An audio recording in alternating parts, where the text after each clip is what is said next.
علماء دیوبند کے سب کے استاد اور اس دیوبند مدرسہ کے پہلے شاگرد ہیں۔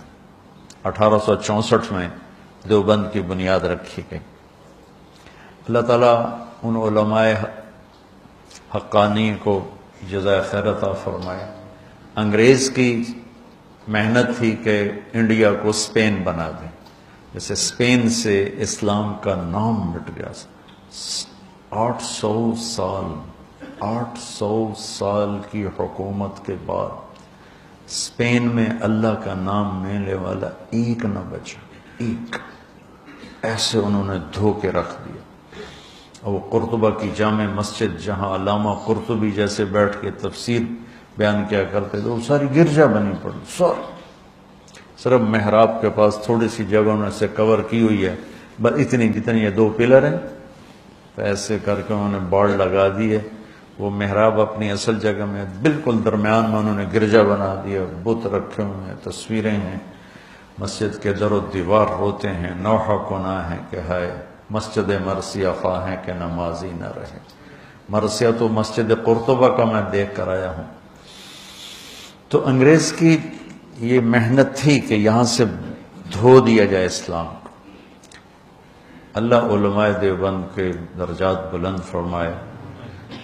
1864 میں پہلے یہ حضرات جنگ آزادی میں شریک ہوئے، اور شاملی جہاں علماء دیوبند نے جہاد کیا، حافظ ضامن شہید ہوئے اور کوئی بڑے بڑے شہید ہوئے، کچھ بچ گئے۔ وہ شاملی اب ایک بہت بڑا قصبہ بن چکا ہے۔ میں 89 میں وہاں گیا تھا، تو جب سیاسی طور پر پوری مات کھا گئے اور قوت ہاتھ سے نکل گئی، کیونکہ اپنے ہی جب غیر بن جائیں، یا کسی کی غداری سے ملک نہیں ڈوبتا، کسی ایک کی غداری سے، وہ ایک دیگ کا چاول ہوتا ہے، سارے ہی بگڑ چکے ہوتے ہیں، تب تباہی آتی ہے، تب غداری بھی اپنی قوت دکھاتی ہے، ورنہ ایک آدھ کی غداری سے قوم ہو تو اس سے کچھ نہیں ہوتا ہے۔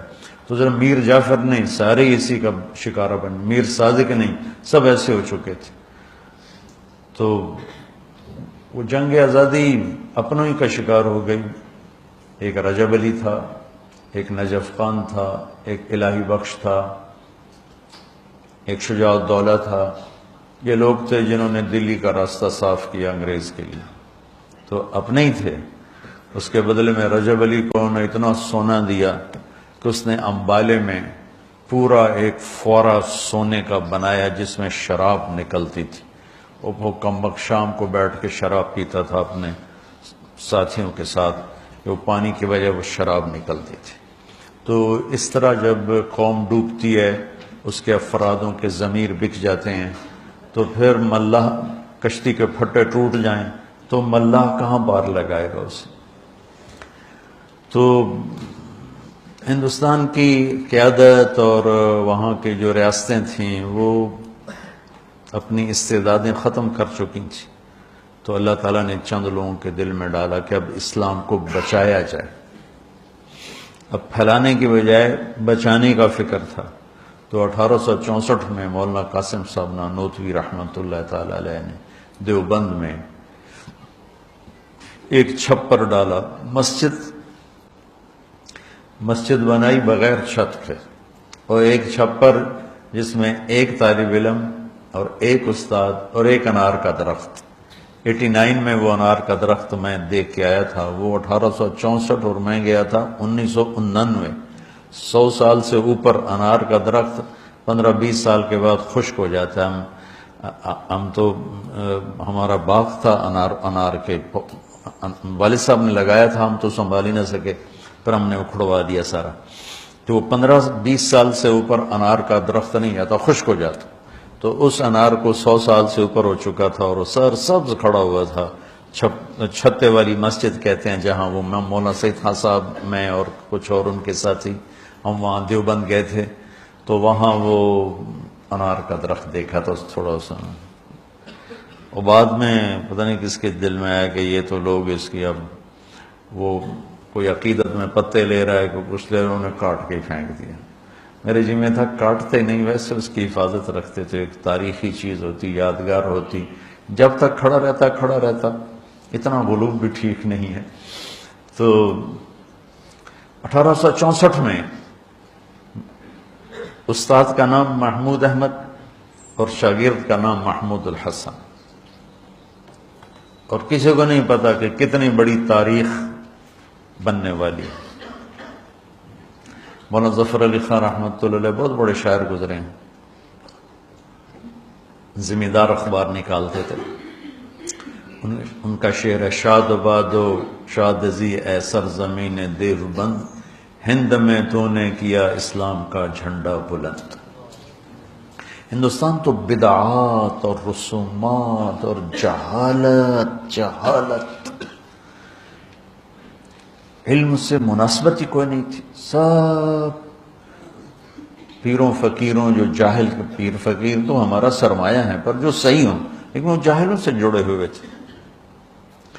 تو شاہ ولی اللہ رحمۃ اللہ علیہ پہلی ہستی ہیں جو انڈیا میں حدیث کو لائے، ورنہ فقہ اور منطق مجھے آج تک سمجھ میں نہیں آیا کہ منطق کی ضرورت کیا ہے علم دین کے اندر، مجھے نہیں سمجھ میں آیا۔ یا لیت شعری، کوئی مجھے سمجھا دیں۔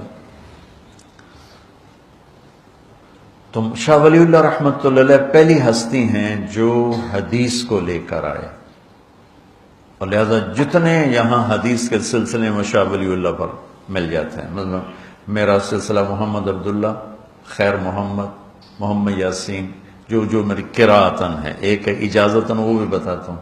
محمد یاسین، محمود الحسن جن کو شیخ الہند کہتے ہیں، محمد قاسم، عبد الغنی، محمد اسحاق، عبد العزیز، شاہ ولی اللہ، اور جو میری اجازتاً ہے وہ عزیر گل، محمود الحسن۔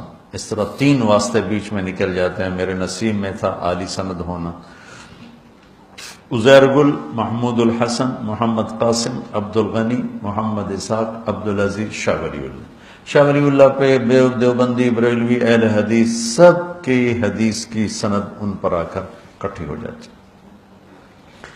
تو اللہ تعالیٰ نے مولانا قاسم نانوتوی رحمۃ اللہ علیہ کے ذریعے سے 1864 میں ایک چھوٹی سی بنیاد قائم کی، جس کو اللہ تعالیٰ نے اتنا بڑا درخت بنایا کہ انگریز کی ساری سازش ناکام ہونے کے پیچھے دیوبند اور اس کے علاوہ اور جنہوں نے، صرف میں دیوبند کی بات کہوں تو یہ ناانصافی ہوگی، دیوبند اس میں سر فہرست ہے، اور سر فہرست میں بہت اوپر ہے، اور باقی مخلصین نے جو محنتیں کی تو اللہ تعالیٰ نے یہاں اسلام کو باقی رکھا، اور آج ہم اس خطے میں مسلمان بن کر زندہ ہیں۔ یہ اس وقت کے ان مخلصین کی محنت ہے جس میں علماء دیوبند کا ایک بہت نمایاں کردار ہے، اور ہم انہی کے شاگردوں میں سے ہیں۔